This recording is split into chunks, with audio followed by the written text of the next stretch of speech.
Muy buenos días, muy buenas tardes o quizás muy buenas noches, estimado oyente, según sea la hora donde se encuentre escuchando nuestro mensaje. Como siempre, les habla el pastor bautista Nikos Ricoy, director del programa Encuentros y del Ministerio Tinajas, llenando siempre a cada persona que nos escucha con el agua fresca y limpia de la palabra desde aquí en España. Muy bienvenidos y muchas gracias por estar ahí atentos una vez más al nuevo mensaje de hoy de nuestro programa Encuentros.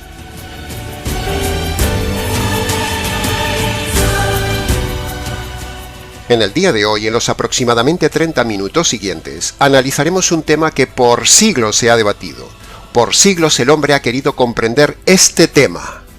O yo diría más bien, hoy trataremos de armonizar este doble tema. El dolor y sufrimiento de unos y el bienestar de otros. O dicho en otras palabras, ¿por qué prosperan los religiosos y los malos y por qué sufre el justo? Todo un enigma que dilucidaremos brevemente hoy a la luz del entendimiento espiritual con las Escrituras. Así que, como el tema es extenso, entremos en materia. Es más que evidente, evidentísimo, que en el mundo hay dos grupos de personas. Primero está el grupo de los que sufren y todo les va mal en la vida. Y el segundo grupo es el de aquellos a los que todo les va bien en la vida. Hasta aquí supongo que todos estamos de acuerdo. Esta realidad es más que evidente e innegable. Ahora, dentro del primer grupo, es decir, del grupo de los que sufren en esta vida, hay a su vez dos grupos también.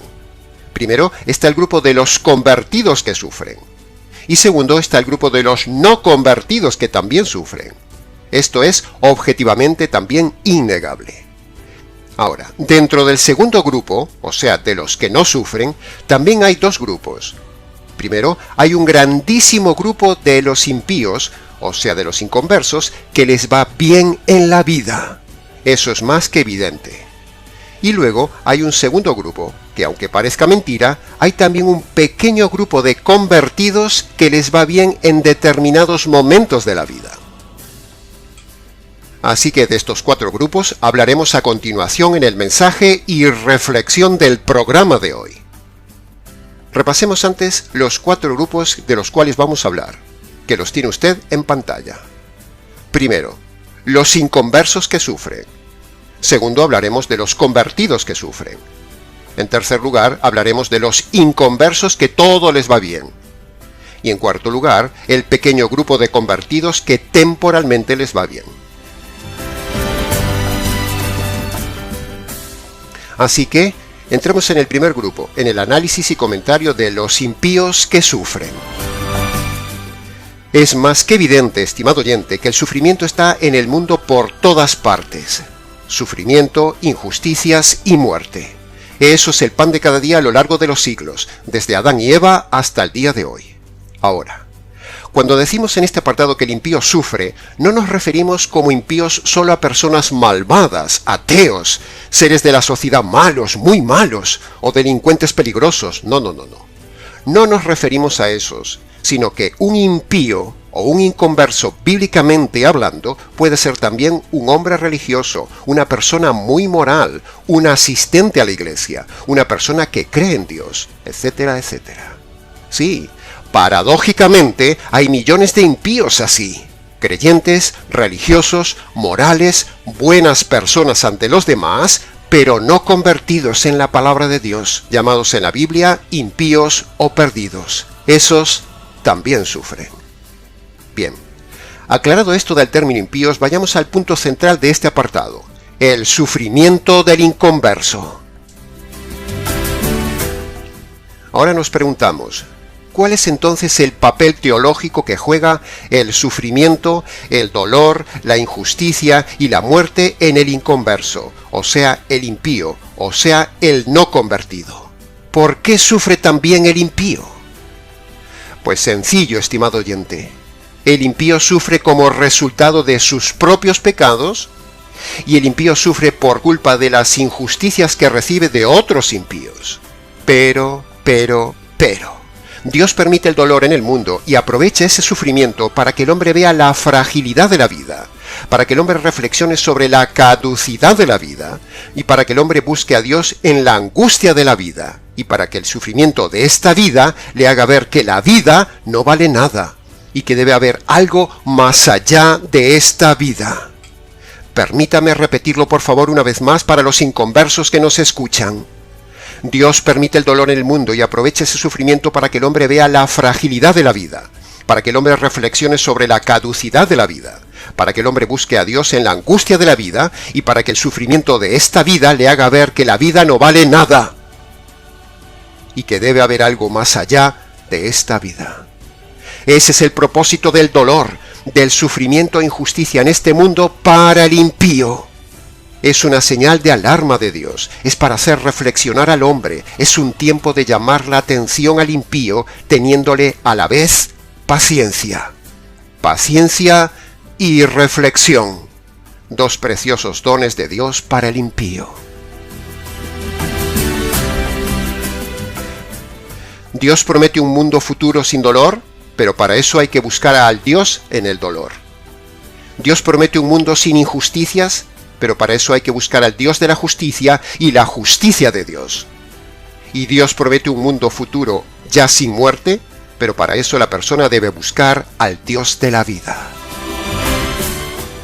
Siguiendo con esta idea, tomando un pasaje de la Biblia de Eclesiastés capítulo 7, versículo 2, allí vemos una mini frase muy impactante que confirma todo esto que estamos diciendo y dice así: Vale más ir a un funeral que ir a un festival, pues la muerte es el fin de todo hombre, y en el funeral los que viven reflexionan.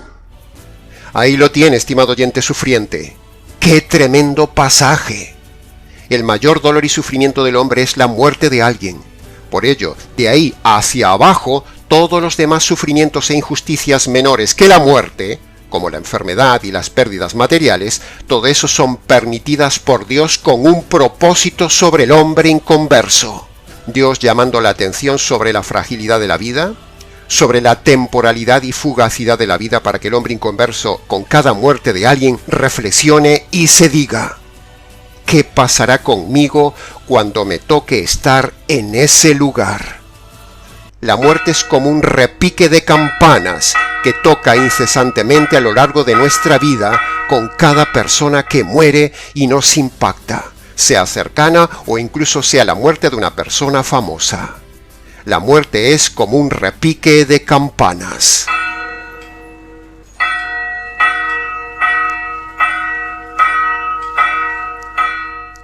Por lo tanto, el impío sufre porque Dios quiere llamar su atención con el sufrimiento, y el sufrimiento es más bien un medio de Dios para despertar al indiferente perdido, para que se convierta antes de que le llegue al impío el mayor sufrimiento, el mayor dolor y la mayor muerte jamás vivida.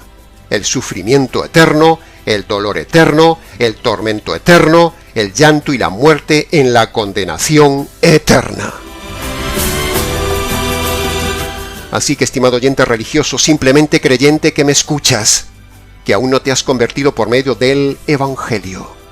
Todo el dolor que has tenido, tienes y tendrás es de parte de Dios, como una llamada de alarma para que pares, reflexiones sobre la vanidad de la vida, la fragilidad de la vida y la fugacidad de la vida, para buscar el perdón de los pecados, para que no pongas tus miras en esta vida, sino que pienses en lo que pasará después de esta vida si mueres en tus pecados, pecados que gritan a la conciencia cada día para que busques a Dios, estimado oyente.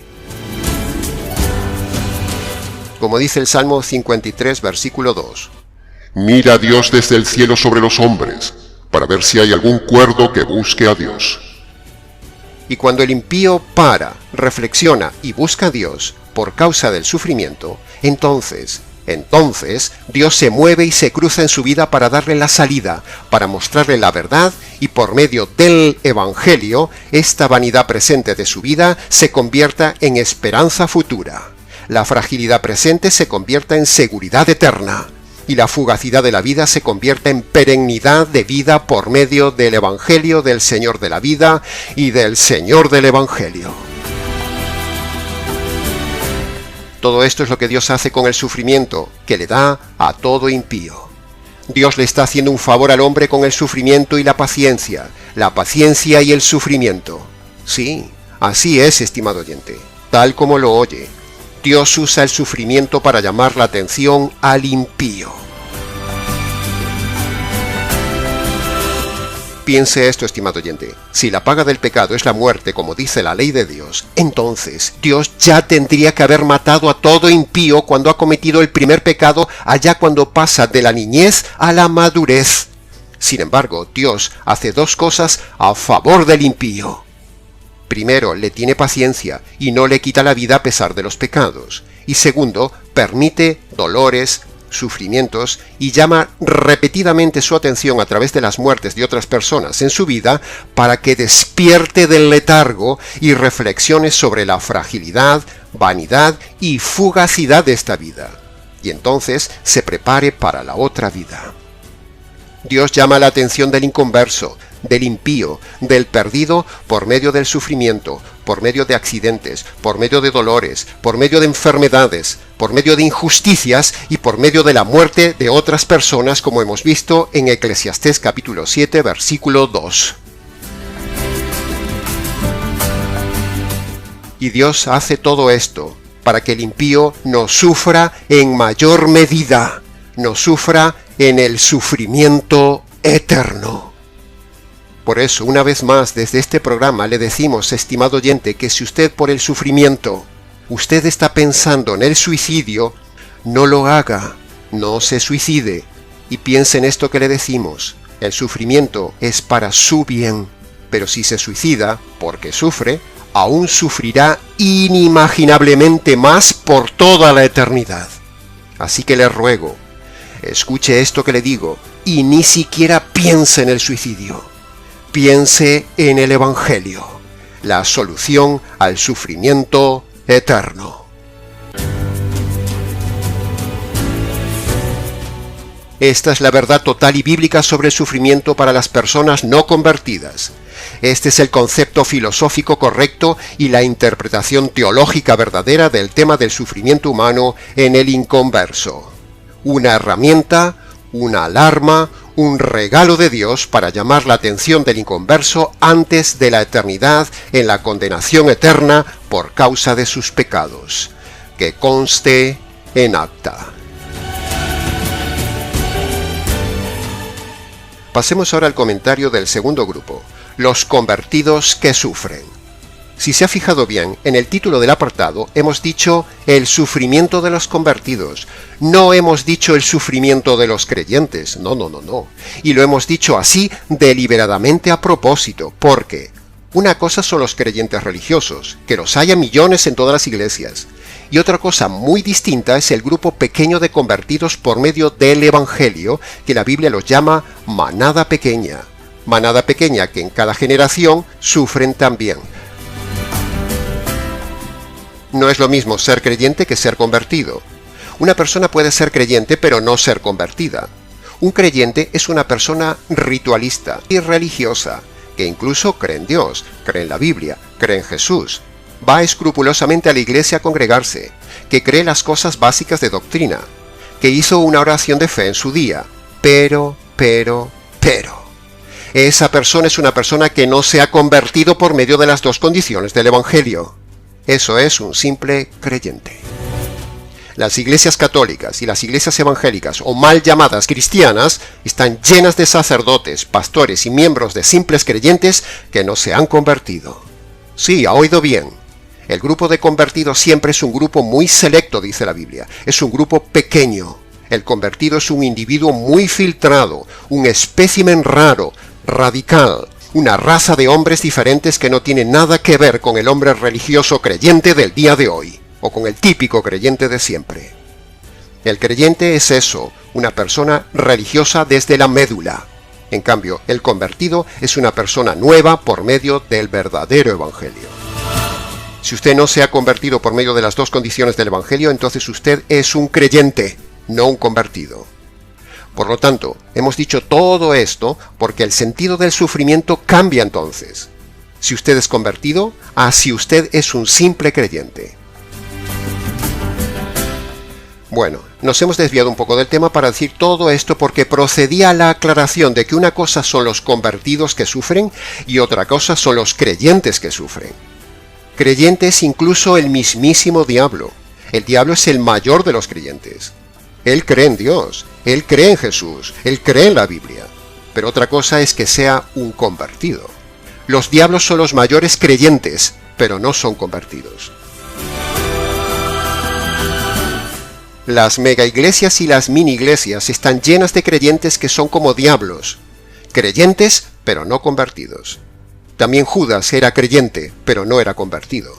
Hay miles de creyentes inmorales, mundanos, divorciados, mentirosos, recasados, injustos, en mega iglesias y en mini iglesias, siguiendo a lobos, pero sin conocer la Escritura. Miles de creyentes sin haber leído la Biblia ni una sola vez completa en su vida. Creyentes que no saben cómo se perdonan los pecados. Creyentes que no conocen el Evangelio verdadero. Creyentes que no saben por qué tenía que morir Jesús. Creyentes, creyentes, creyentes, como el diablo, pero no convertidos. Creyentes que solo buscan a Dios por bendiciones. Creyentes que solo buscan a Dios por prosperidad, por una buena vida, por dejar de sufrir. Esto no es un juego de palabras. Todo esto, estimado oyente, es la realidad objetiva del día de hoy en miles de iglesias en todo el mundo hispanoamericano, y procedí a aprovechar la oportunidad de este tema del sufrimiento para aclarar estos conceptos, la diferencia que hay entre creyente y convertido, y que usted se autoexamine hoy a ver si es un convertido que sufre o es un simple creyente que sufre. El sentido del sufrimiento entonces cambia según sea usted un convertido o un simple creyente. Sigamos entonces con el tema del sufrimiento en el convertido. Decíamos entonces en este apartado que el convertido sufre, y vaya si sufre. Es el ser humano que más sufre. El convertido sufre por su dolor, sufre por las injusticias que recibe de otros, sufre por pérdidas materiales, sufre por las enfermedades que recibe, sufre por muerte de los suyos, pero también sufre porque muchas veces no comprende por qué sufre. Y ese es el motivo del tema de reflexión de este apartado de hoy. Ayudar, consolar, dar visión y animar al convertido que siga adelante a pesar del sufrimiento. Siga adelante, mi estimado convertido, mi estimada convertida. No afloje, continúe en el camino. El convertido sufre por su propio dolor personal. El convertido sufre por no comprender el dolor que Dios le envía. Y el convertido sufre por ver al impío prosperar. Repito, el convertido sufre por su propio dolor personal. El convertido sufre por no comprender el dolor que Dios le envía. Y el convertido sufre por ver al impío prosperar. Estos tres dolores que desgarran el alma del convertido y han sido un dilema teológico, un enigma y un tema tremendo a lo largo de los siglos que también habla la Biblia y una realidad patente en nuestro ministerio. Pero, cuando abrimos la palabra de Dios, vemos que el dolor y el sufrimiento del convertido tiene una múltiple razón buena. En primer lugar, el convertido sufre para honrar al Señor del sufrimiento. En segundo lugar, el convertido sufre para ser probada su conversión, para ser perfeccionada su fe y para madurar el carácter, a la vez que para ser conformado a la imagen del Hijo. Así lo dice, por ejemplo, las cartas de Pedro, y así lo dice Romanos capítulo 8, versículo 29. En tercer lugar, el sufrimiento del verdadero convertido es también para determinar el premio, el rango y el honor que el Señor le dará a ese justo, a ese cristiano, en el reino de los cielos. Sí, ha oído bien. En el reino material de los cielos habrá administración, habrá actividad, puestos, rangos, premios, galardones, puestos de responsabilidad. Y esos puestos y premios que el Señor dará lo determina el cómo hayamos enfrentado las pruebas del sufrimiento aquí en la tierra. Esto es lo que inferenciamos del estudio del Nuevo Testamento. Por lo tanto, el Señor ha determinado que el nivel de rango, el nivel de honor, el nivel de premio y la administración que tenga cada convertido en la eternidad en su reino, el Señor lo ha determinado por medio de dos cosas. Primero, por la actitud que haya tenido el convertido para hacer las cosas para el Señor. Y en segundo lugar, por el nivel de madurez ante el sufrimiento. Esos serán los dos filtros que determinarán el rango y el premio que cada salvo tendrá en el reino de los cielos. Así que, estimado oyente convertido que me oyes, recibe esto y no pierdas el premio que el Señor tiene preparado para ti. Mira lo que dice la segunda epístola de Juan, versículo 8. Hablando solo a los convertidos, no a los creyentes. Ese pasaje no es para creyentes, es solo para los convertidos. Dice segunda epístola de Juan, versículo 8. Mirad bien por vosotros mismos, para que no perdáis el fruto de vuestro sufrimiento, sino por el contrario, trabajad firmes para que recibáis un galardón completo. Leámoslo ahora en primera persona. Mira bien por ti mismo para que no pierdas el fruto de tu sufrimiento, sino por el contrario, trabaja firme para que recibas un galardón completo. ¡Wow! ¡Qué precioso pasaje, estimado convertido! Ahí lo tienes. Ten cuidado, no pierdas cada oportunidad del sufrimiento en la tierra para no perder galardones en la eternidad. Resiste, mantente firme, mantente fiel, no murmures, no protestes, no te celes del impío. Por eso, estimado convertido, levanta ese ánimo. Ya falta poco, el sufrimiento es temporal, la eternidad es eterna. El sufrimiento es para su bien, para madurar su fe, como el oro puro con el fuego de la prueba. El sufrimiento es para su premio futuro y para honrar al Señor del sufrimiento mientras usted sufre.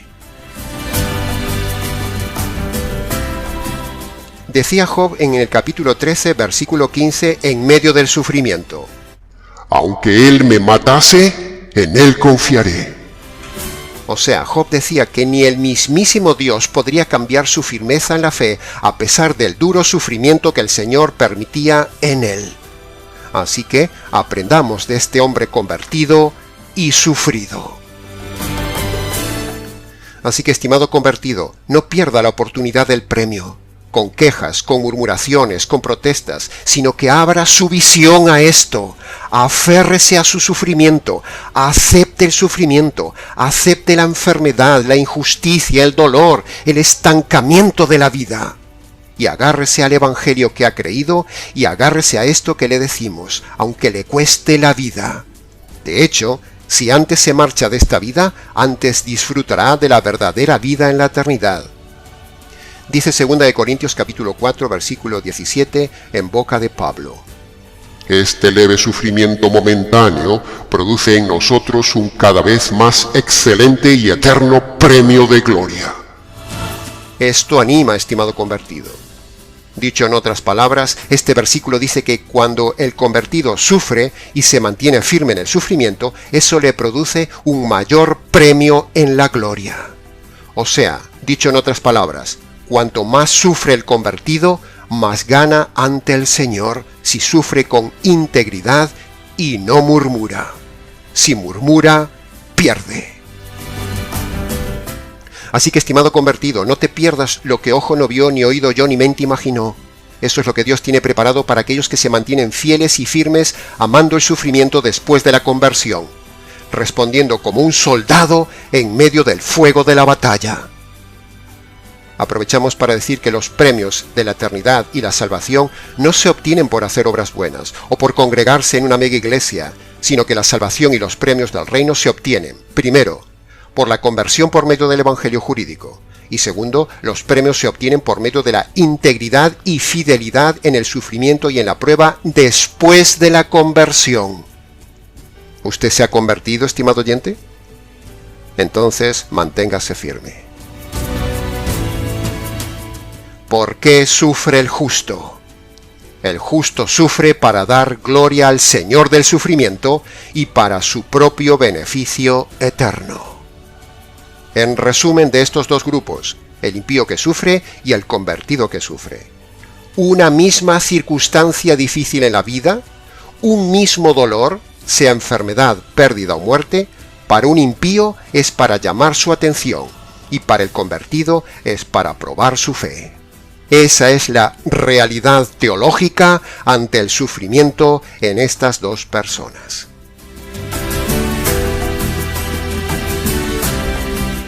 Pasemos ahora al análisis y comentario del tercer grupo, los impíos que les va bien en la vida. Es evidente, muy evidente, que en este mundo actual en que vivimos hay mucha gente que vive bien, que les va bien en la vida, que parece que nunca tienen problemas, que piden algo al cielo y todo les llega al momento. Creen en Dios, rezan o quizás oran y todo les sale bien. Sus trabajos prosperan y su vida es lozana, como dice incluso el Salmo 73. Por cierto, le animo que lo lea completo, y verá allí frases como estas de un hombre justo que meditaba sobre la prosperidad de los impíos. Decía el justo: veía yo la prosperidad de los impíos, porque ellos no tienen congojas, no pasan penurias como los otros mortales, no son azotados como los demás hombres, logran siempre lo que se les antoja al corazón, se mofan de la vida y hablan con altanería. Estos impíos, sin ser turbados del mundo, alcanzan riquezas. Todas estas frases están en el Salmo 73. Pero. Mire ahora los versos 17 y 19 del Salmo. Hasta que entrando en el santuario de Dios, comprendí el destino de los malvados. Tú mismo, oh Dios, los pondrás un día en la pendiente y los empujarás hacia la destrucción. En un instante serán destruidos para siempre, totalmente consumidos por el terror. Ese es el destino que le espera a los inconversos que les va bien en la vida. O dicho en palabras del Nuevo Testamento en Marcos capítulo 8, versículo 36. ¿De qué le sirve al hombre ganar todo el mundo si va a perder su alma? Es cierto, los impíos, los malos, los simples creyentes pasan decenas de años de buena vida, pero la vida al fin se les irá. En primer lugar, todo lo que tienen se lo deben a Dios, no a su esfuerzo ni a su trabajo, ni a su inteligencia, porque hay miles de personas que se esfuerzan, son inteligentes y que han trabajado duro en la vida y nunca han prosperado, así que la prosperidad del impío no depende del impío, sino de Dios que se lo da todo. El impío, le guste o no le guste, todo lo que tiene se lo debe exclusivamente a Dios, no a sí mismo.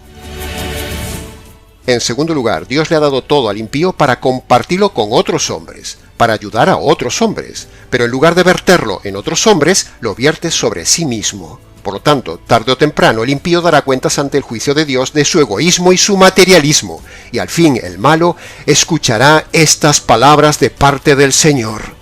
Apártate de mí, maldito impío, al fuego eterno preparado para el diablo y sus ángeles. Así que, estimado convertido, no le envidies nada al impío, ni se acongoje tu alma porque el impío ahora tiene de todo, porque un día el impío no tendrá nada, solo tendrá llanto, dolor, tormento y desesperación por los siglos de los siglos. Valor, estimado convertido, la riqueza más grande del universo que usted tiene, el Evangelio, que le da acceso un día a las riquezas materiales inimaginables en un mundo inimaginable que ojo no vio, ni oído yo, ni mente imaginó. Viva con esa esperanza, estimado convertido. Pasemos ahora al análisis y comentario del cuarto grupo, los convertidos que a veces les va bien en la vida. Este grupo es el grupo más extraño y más escaso, y también el más temporal de los cuatro grupos, porque como ya hemos dicho, el convertido, si es convertido, el Señor le enviará sufrimientos para probar su fe. Así que cuando el Señor, un tiempo de descanso, de respiro, le da prosperidad, el convertido debe volcarlo, primero en su familia, segundo debe volcarlo en la difusión del reino, y en tercer lugar debe volcarlo en ayudar solo a los hermanos convertidos.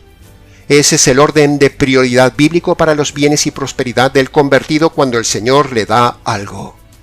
El convertido no tiene que volcar sus ganancias en ayudar a los pobres del mundo, no, como ya hemos dicho en el canal alguna vez. Ni tampoco debe dar su dinero en obras sociales, ni en mejorar la sociedad. El verdadero convertido por medio del Evangelio solo debe volcar sus ganancias y prosperidad que el Señor le da en propulsar el reino y su justicia, en la difusión del verdadero Evangelio del reino y en velar por su familia y por los demás convertidos. Que conste en acta. Y ahora hemos llegado así a la última parte del tema de hoy. Pero antes, repasemos y recordemos un momento lo dicho anteriormente. El sufrimiento del convertido, Dios se lo da para su beneficio. El sufrimiento del inconverso, Dios se lo da para su beneficio.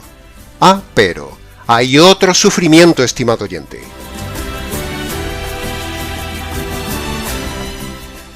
Hay un tercer sufrimiento. Hay un tercer personaje que ya ha sufrido para beneficio de todos.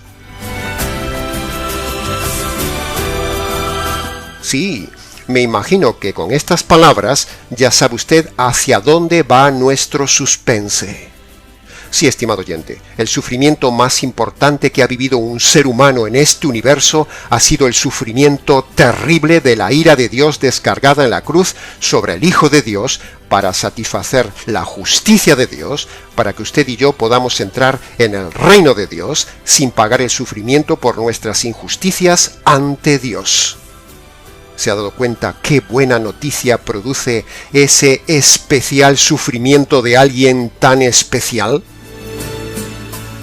Usted y yo deberíamos sufrir en un justo sufrimiento eterno por haber roto las leyes del Dios eterno. Es decir, deberíamos sufrir la cárcel eterna por los delitos e injusticias cometidas contra el juez y el legislador del universo. Pero Dios, en el Consejo Eterno, es decir, el juez, el Padre, el abogado, el Hijo y el fiscal, el Espíritu Santo, los tres juristas deciden jurídicamente hablando diseñar una jurisprudencia para poder declarar al hombre delincuente como inocente. Esa jurisprudencia se llama el Evangelio, donde se incluye que el Hijo reciba el sufrimiento de la ira de Dios y el desgarro de la separación de su familia divina, para que la justicia divina no caiga sobre el hombre delincuente. Vaya decisión, vaya sufrimiento de los tres.